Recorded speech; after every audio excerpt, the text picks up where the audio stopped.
Democratic Congresswoman Jackie Speier of California is joining us. She's a member of the House Intelligence Committee. Congresswoman, thanks so much for joining us. Do you think Roger Stone will be indicted?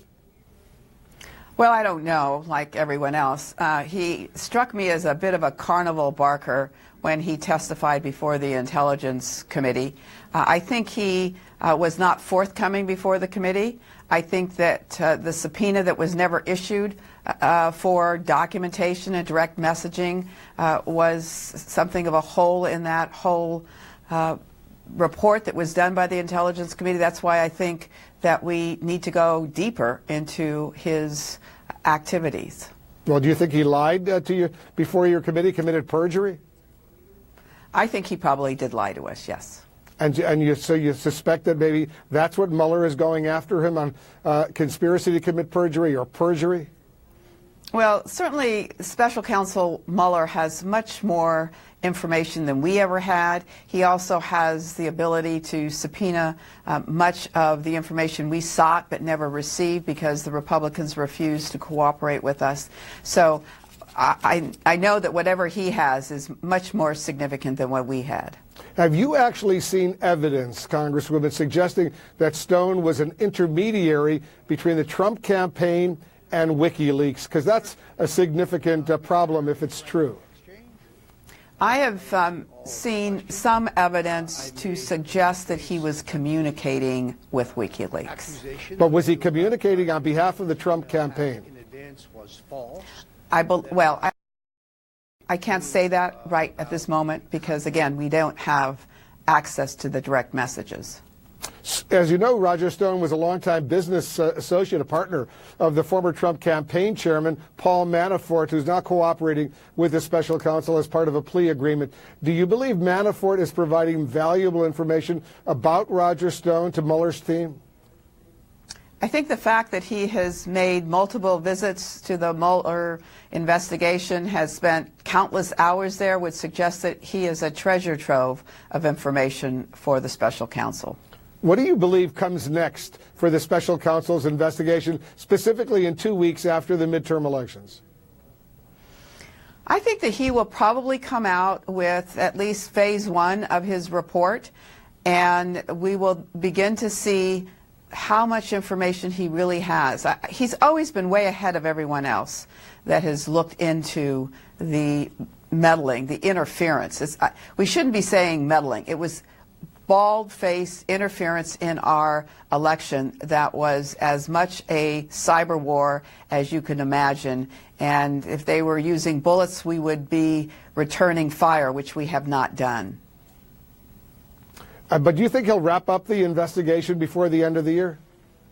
I don't know if he's going to wrap it up. I wouldn't be surprised if he is going to break this up into, 1 or 2 reports. There is so much that he has uncovered already. I mean, he has 34 indictments. He's had 8 guilty pleas and 1 conviction so far. This is a remarkable production of evidence and efforts to succeed in a process that typically takes much more time. So he has moved very quickly. Yeah, by all accounts, Mueller and his team, they know so much more than any of us know. We probably don't even have a clue on a lot of the stuff that they know right now. Very quickly, I want to turn to some mixed messages we're hearing right now from the Trump administration on the murder of the U.S.-based journalist Jamal Khashoggi. The president today indicated he's not satisfied with Saudi Arabia's explanation of the killing, that he's unhappy with their request to conduct a month-long investigation. Right now, he says that's too long. But his son-in-law, Jared Kushner, today stressed the importance of the relationship with Saudi Arabia. The president did it well and says he personally urged the Crown Prince to be more transparent. Is the Trump administration, do you believe, providing clarity on this matter? Absolutely not. They have been all over the map.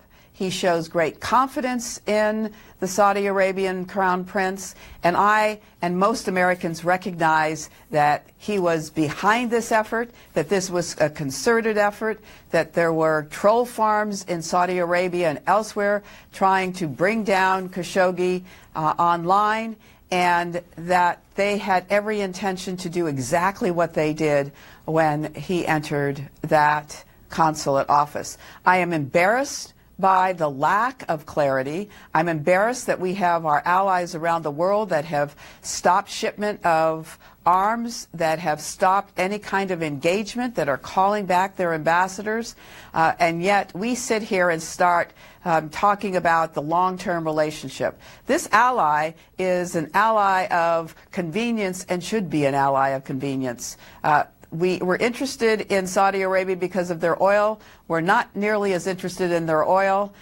We need to remember that 15 out of the 19 hijackers in 9/11 were Saudi Arabian, and they play a very dirty game, and we're seeing it play out right now.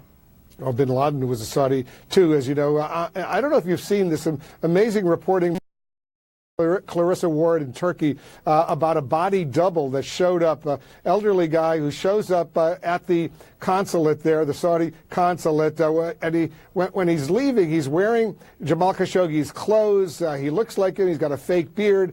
It looks like they sent this guy in there in advance, hoping that when he left, people would assume that's Jamal Khashoggi leaving. But something went wrong from the Saudi perspective. Maybe they got wind that the Turks were onto them. What's your reaction to the fact that they sent a guy in there as a body double, presumably knowing that Jamal Khashoggi himself would never leave, but this guy would leave? People would think that that is Jamal Khashoggi.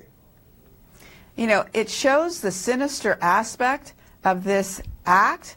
It also shows that this was very premeditated, and the Crown Prince appears to have a very thin skin. That's why we've had so many beheadings in that country in the last year, and why they probably thought that they could just behead him because they thought they were on Saudi soil, and that no one would make a sound, because no one has really spoken up about their human rights violations going on in their country over the last few years, and certainly not our president or this administration.